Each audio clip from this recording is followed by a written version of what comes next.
Frères et sœurs bien-aimés, chers combattants et étudiants de la Bible, bonjour.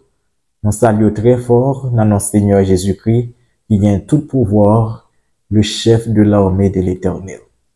Alors, moment arrivé, côté que nous allons consulter en profondeur les Saintes Écritures. Avant que nous commencions, comme d'habitude, on nous adresser un coup de prière à Dieu. Père Céleste, nous disons merci pour grâce qui manifestée en notre faveur. Merci parce que vous permettez que nous remporter de brillantes victoires. Moment arrivé, côté que nous allons étudier parole, nous demandons pour accorder nous l'Esprit Saint pour nous comprendre, et non seulement pour nous comprendre, pour nous capables de mettre en pratique. Nous pas prier selon mérite personnel, mais nous invoquer nous dans notre Seigneur Jésus-Christ. Amen. Nous trouvons dans la 4e leçon pour trimestre là, leçon qui vient pour titre, le conflit derrière tous les conflits.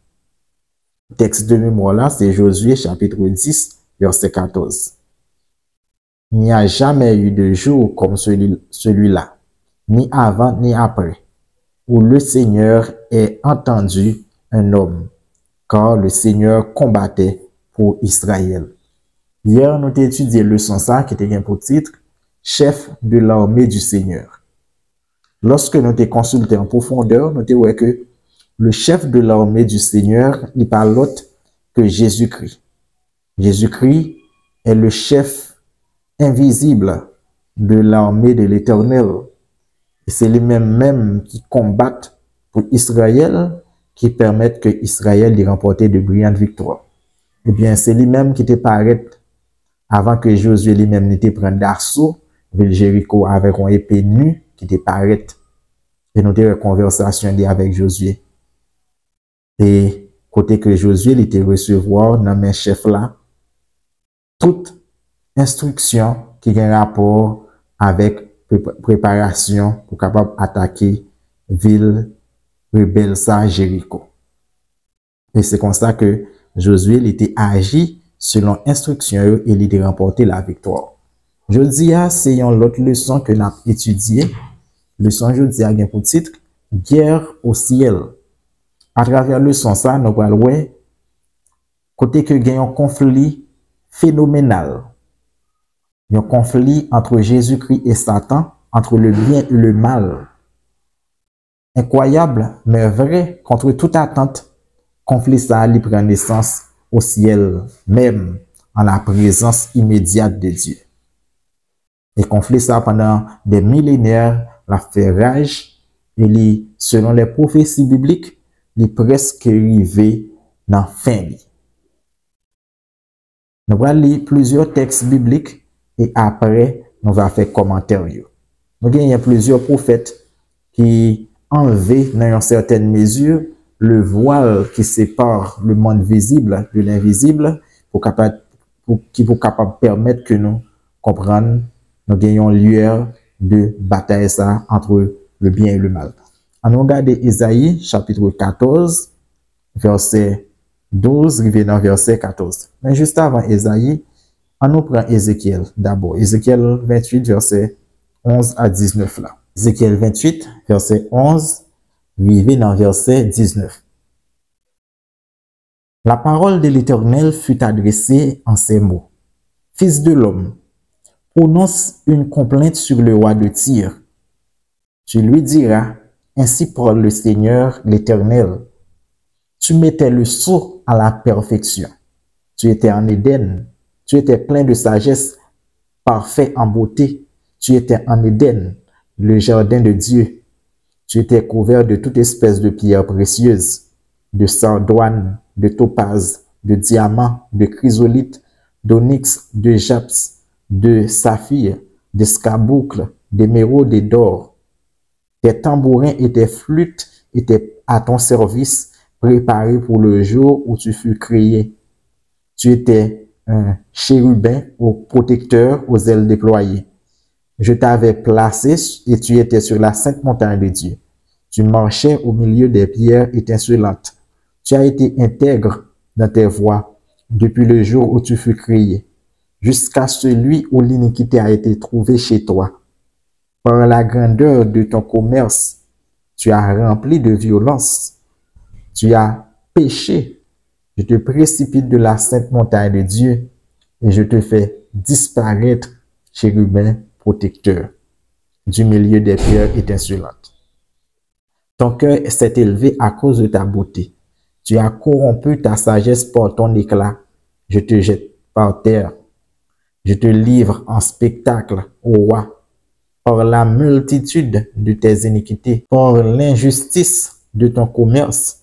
Tu as profané tes sanctuaires.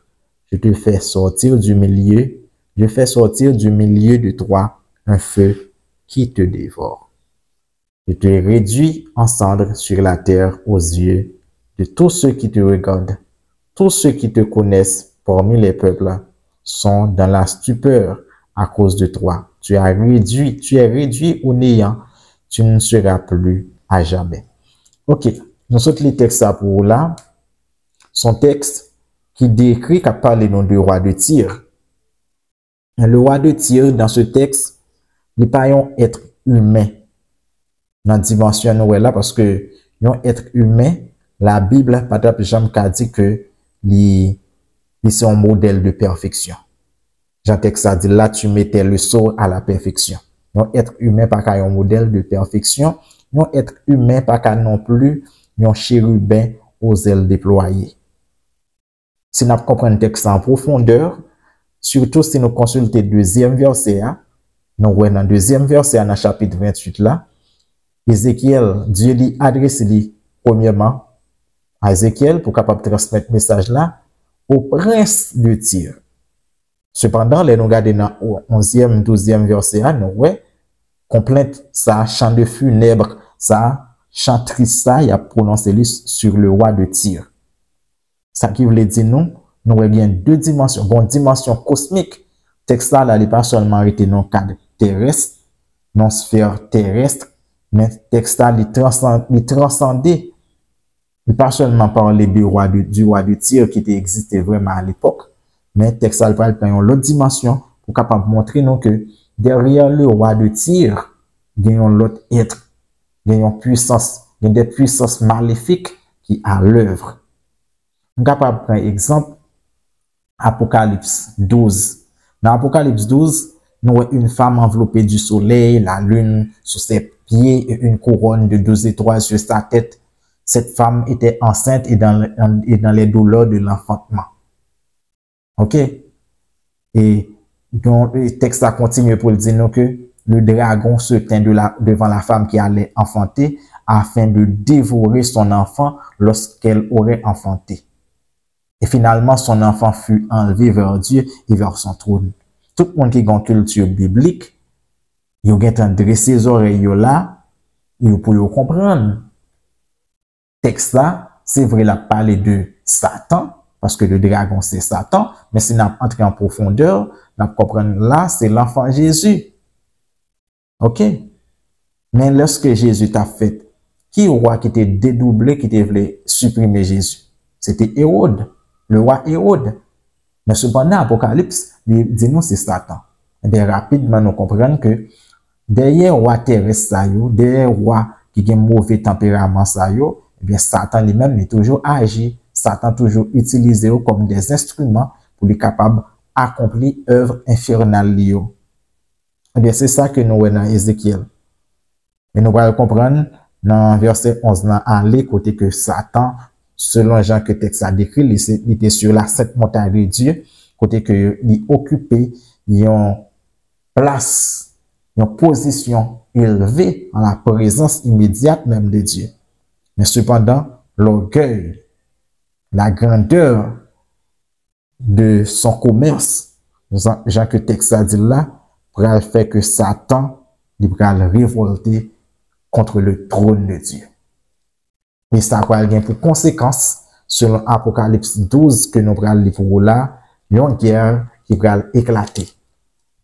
Nous ne pouvons pas décrire pour nature guerre ça, pour nous dire quel genre de armes que vous avez utilisées.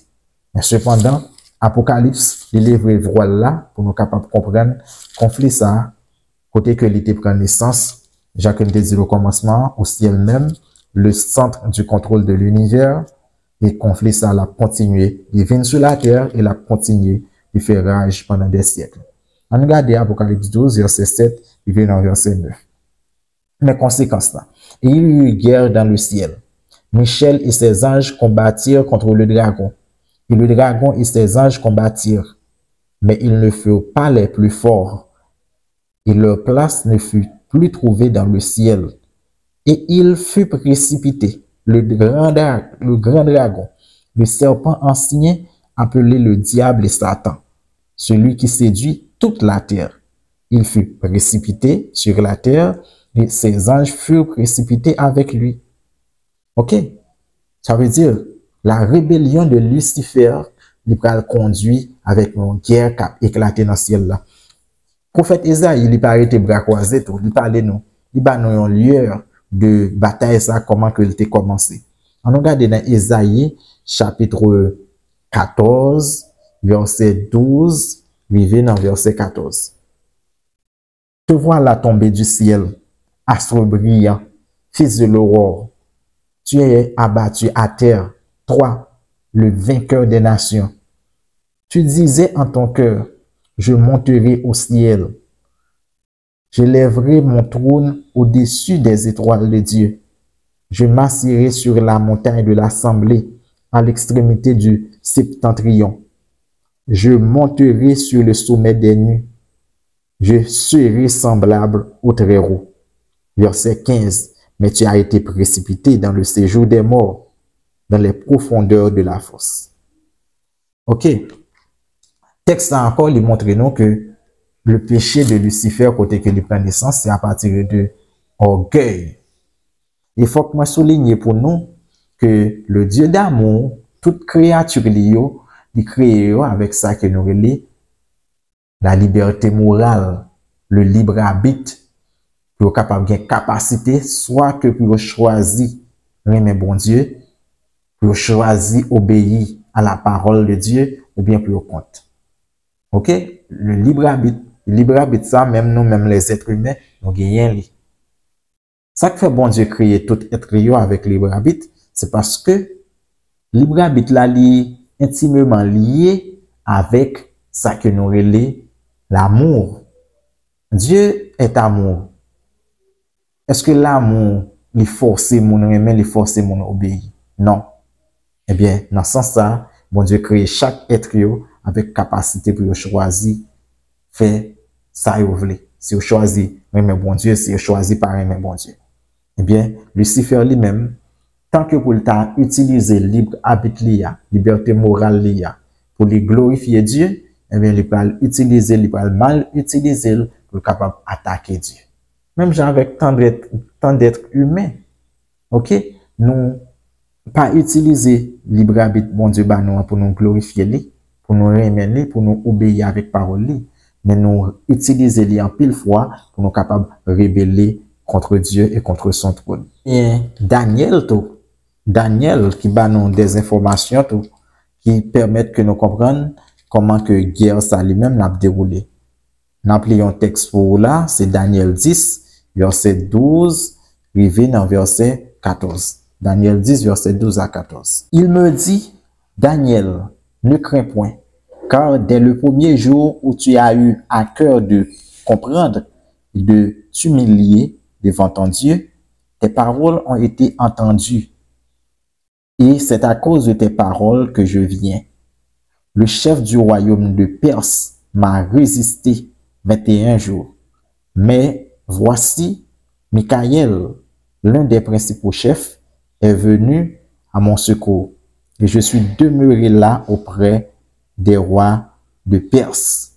Je viens maintenant pour te faire connaître ce qui doit arriver à ton peuple dans la suite des temps, car la vision concerne encore ces temps-là. Daniel qui recevra une vision, côté que il comprend une vision, il comprend que il y a des temps fâcheux, des temps d'angoisse et pour le peuple de Dieu, et Daniel lui-même est plongé dans la prière. Daniel passait 21 jours à prier, 3 semaines.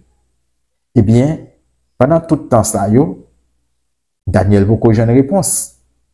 Mais est-ce que le ciel lui-même n'était bras croisés? Non. Gagnons guerre il y a une bataille entre les puissances du bien et les puissances du mal, afin que pour prier Daniel là, il est capable de joindre et il est capable d'exaucer. Eh bien là, nous voyons côté que Gabriel paraît, il parle clair avec Daniel, côté que il dit, le prince du royaume des Mèdes, des Perses, il résistait avec lui pendant 21 jours. Ok? Toujours dans le sens qui est plus large là, qui transcendant, nous allons comprendre que derrière les rois des Perses et des Mèdes, eh bien, il y a un roi malfaiteur qui a agi, qui c'est Satan. Ok? Là, nous sommes sous gouvernement roi que nous relais Cyrus là. Il y a des décrets qui étaient supposés prendre pour que Jérusalem rebâti, mais Satan lui-même l'a combattre pour que le temple pas reconstruit, pour que pas adoration, pour que la nation lui-même n'est pas restaurée. Ok? Ça veut dire, puis devant quoi songer Dieu va dire avec Zorobabel, ce n'est ni par la puissance, ni par la force, mais c'est par mon esprit. Ok? Ça veut dire, tout texte ça yo, dans le monde que nous vivons là, il fait nous comprendre que il y a une bataille qui en arrière-plan. Je ne dis pas, nous voulons que pour chrétiens, il y ait un regard cosmique. Chrétiens, il être restreint. Faut que nous ayons un regard qui transcendant. Pour nous capables de comprendre toute bataille nous est là, tout soulèvement